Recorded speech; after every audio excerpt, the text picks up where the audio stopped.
A fiery war of words erupted live on GB News as Patrick Christys, a figure widely supported by viewers, clashed fiercely with activist Fahima Mohammed. He openly criticized her for spouting nonsense about racism as the debate centered on the government's pledge to close hotels currently housing asylum seekers. Tensions flared.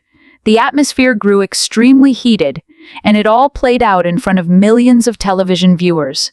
Before watching, don't forget to subscribe, hit like, and share your thoughts in the comments below.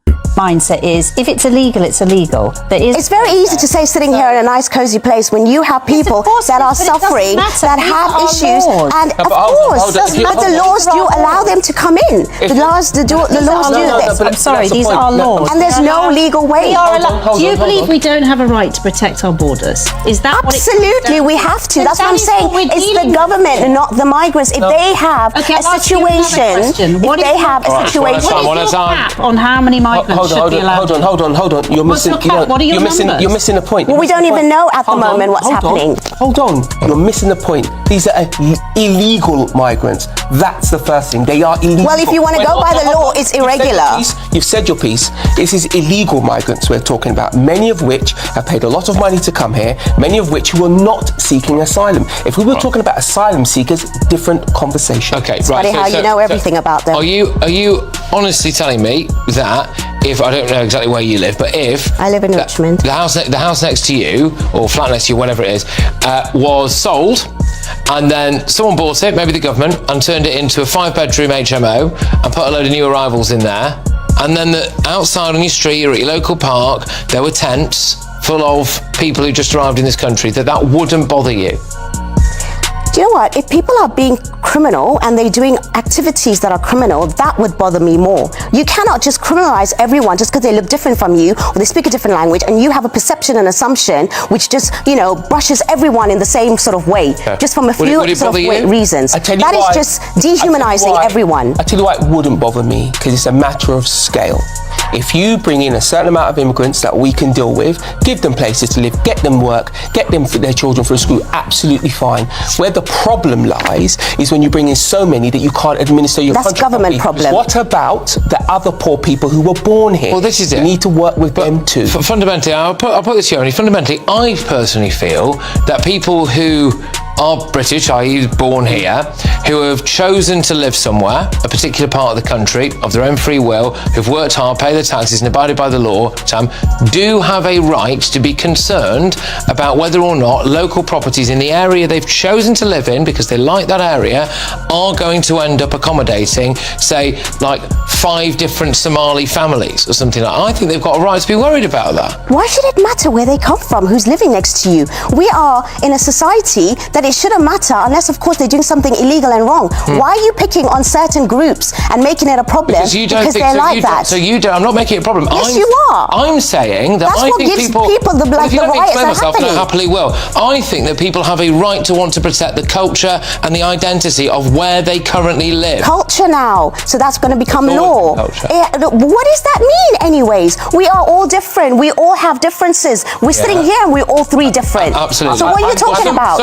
You are now picking about certain people from certain groups, and you are actually now demonizing them because that's a problem. I do care. British people I care. saying Of that they course have a I right do. to want their own country. What, just by their own people? Is that what you're saying? To be a more homogenous and less kind of breakneck speed, rapid demographic change. That might not bother you, but it does bother some people, and they have a right to be. Well, that's not British values to have that kind of problem when you have that kind of like association with colour and caste and all of that kind of stuff. I've never mentioned colour or caste once. I've mentioned culture. There are loads of different aspects to that. There's so many different cultures within the British nationals. Do you know what I mean? You go to Wales, you go to Scotland, you go to up north, you go Midlands. It's all about that. Okay, what I will say about that is I think it's exactly that kind of attitude that leads to people getting incredibly angry, and it doesn't help. No, it's your attitude that leads to people that are jumping on the bandwagon and causing these riots. Absolute rubbish. Let's march through the middle of this, right? There's 2 elements that concern me. One is purely about numbers and how we administer the country and how we look after the poor people we already have here. Exactly. Britain is full of poor people, and there's no doubt that if you have this level of immigration, you're going to have to juggle the queue around, and that means people don't perceive it as fair. That's got nothing to do with colour or caste. You mentioned it. I never mentioned colour. You mentioned I never Somali. mentioned colour or caste. You mentioned Somali people. I'm going to move on from this because we do have the rest of the show. But I do suggest that you listen more closely in future and don't put words in people's mouths in an attempt to make them seem racist when they're not. Because I tell you what, it brushes off me. It brushes off me. I don't care about being called those things because I'm not. So I'm not going to have it on my show. Tony Blair has broken his silence, shaking up British politics just as Nigel Farage and Reform UK are gaining surprising support from Gen Z women. Reform UK, once dismissed as a club for angry middle-aged men, is now attracting young women who were once seen as symbols of progressivism, fed up with empty slogans from both Labour and the Conservatives. They are tired of performative feminism, rising living costs, disappearing jobs, and unsafe streets. Farage, blunt and unapologetic, says what other politicians won't, calling for real safety, scrapping benefit caps, cutting taxes for couples, and expanding support for women who want to stay home with their children. Shockingly, Tony Blair now admits that the so-called center ground has collapsed. What was once considered fringe is becoming mainstream, and the idea of Farage as Prime Minister is no longer a joke.